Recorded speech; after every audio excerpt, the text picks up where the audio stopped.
Yan, dahil tag-ulan na, ang dami na naman natin labong na tumubo rito. Yan. So, ito kasing kawayan na to, malapit to sa kubo, kaya dapat ito pigilan yung pagdami. Pakuha tayo dito kay Bong ng dalawa. Dito, daanan. Ito, yan, dalawa kinuha namin. Lutuin natin. At sarap na ulam din to. Doon, gataan natin, lagyan malunggay, may bili akong isda dyan. Ayos. Yan. Iniwan na natin ng pino ay manipis. Saka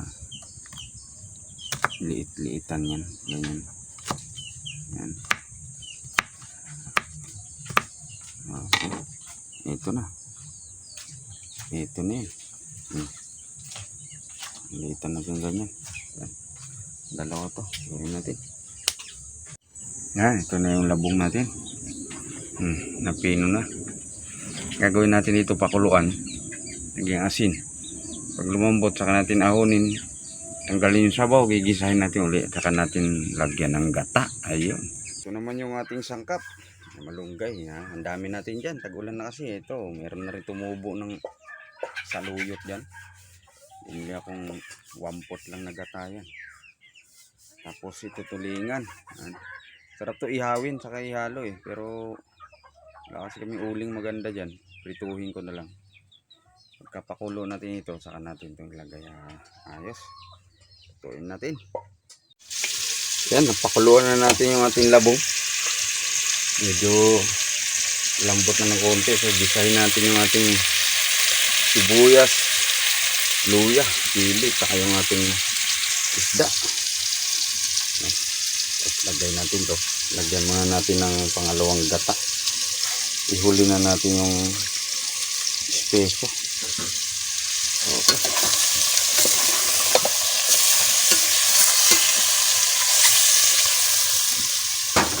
Crispy natin ng konti. Okay. Pwede na. Ito yung salo yung tubig.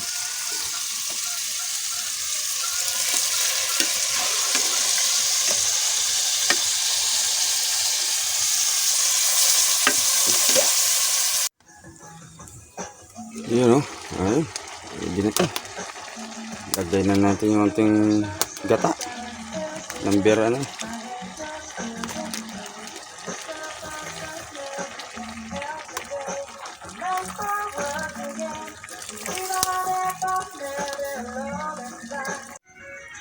Yun. Pwede na ito. Kunti na lang sabaw.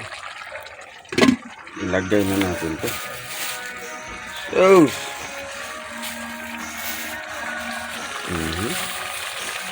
Dami yan. Malunggay tsaka saluyot. Yun. Oh, okay na to. Labong, kain tayo. Dali na natin dun. Labong. Yun, ready na yung ating ginataan labong. Kaya, ayos, tikman na natin.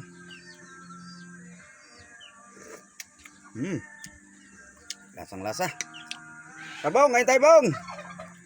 Thank you, Lord.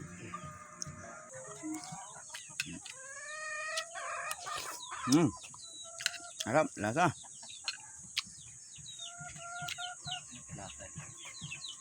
Nga.